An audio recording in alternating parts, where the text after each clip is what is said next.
Assalamualaikum warahmatullahi wabarakatuh. Before we start, I would like to thank my principal and my English teacher for allowing me to participate in this competition, and I'm grateful to Allah subhanahu wa ta'ala, the Lord of the world, the Master and the Creator of everything in this universe, for allowing us to do this competition in these hard times after the pandemic. Good afternoon, my name is Fakhry Odimemova. I'm the representative of Muhammadiyah 7 Senior High in Surabaya. Today, I'll be talking about Muhammadiyah Millennial Generation Future Leader. Leadership is an important position since it bears the responsibility of the whole group. When we think of an ideal leader, we often conjure the image of a confident, secure, assertive individual who is not afraid to make decisions and lay down a direction for their group. Good leaders are those who can think rationally, who can lead others, be responsible, and intellectual. A great leader needs to be trusted by everyone in the group. Otherwise, it will only hinder the group's progress. Without a leader in human society, the world order would already be a mess full of problems. Rasulullah once said, "If a matter is handed to those who are non-expert, then wait for the time of its destruction." When Muhammadiyah was created, it is already the goal of the organization to enlighten the people to the right path. Before Kiai Ahmad Dahlan created Muhammadiyah, Islamic people in Indonesia are using old local syncretic practices. Kiai Ahmad Dahlan created Muhammadiyah on the year 1912, 18th of November, in Yogyakarta. Muhammadiyah is named after the Prophet Muhammad and it means the follower of Muhammad. Kiai Ahmad Dahlan used Muhammadiyah as a way to promote the upward mobility of Muslims toward modern society and purify Indonesian Islam.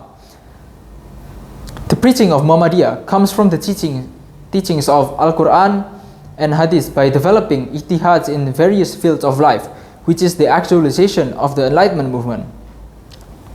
Muhammadiyah has contributed a lot to this country by creating a lot of great leaders in the past, like General Sudirman, who fought in World War II. Even the first president of Indonesia, Sukarno, was once part of Muhammadiyah when he became interested in the minds of Kiai Ahmad Dahlan. Sukarno joined Muhammadiyah because Muhammadiyah has the same ideology and core values as him, that is introducing a progressive Islam according to Amar Ma'ruf Nahi Munkar.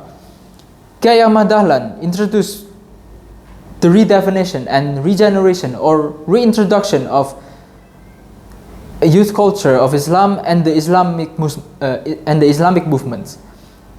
Muhammadiyah also teaches us to be more confident with ourselves and be more vocal. For example, in my school there's a 7-minute speech that we have to do every day after Zuhur, and it's called Kultum.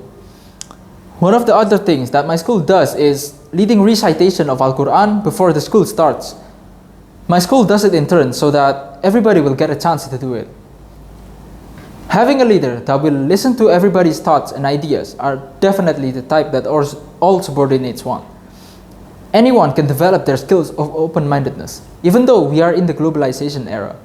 It is a process that involves not only your own effort at being accepting and welcoming of new suggestions, and it is also creating an environment where your direct reports are willing to volunteer their ideas.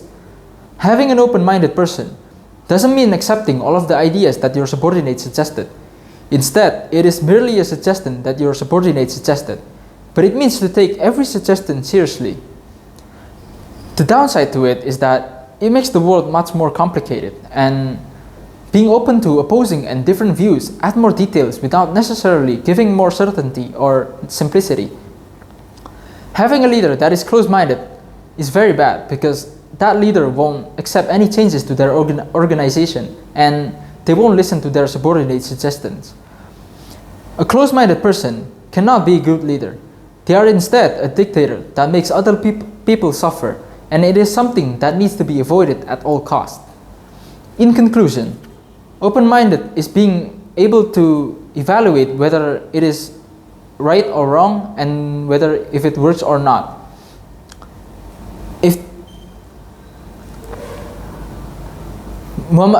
Future Muhammadiyah's millennial generation future leader could also make the world a better place if they are trusted by their subordinates. If you're doubting yourself, then you need to ask yourself, can I be open-minded to everyone? Can I treat everyone equally? Or can I be someone that can lead them to their goal? If you can do all of those, then you're qualified to be a leader. That is all that I can say. As a human being, I know I'm not perfect, so more or less, I apologize if there are any wrong words. Thank you for your time for listening to my speech. Wassalamualaikum warahmatullahi wabarakatuh.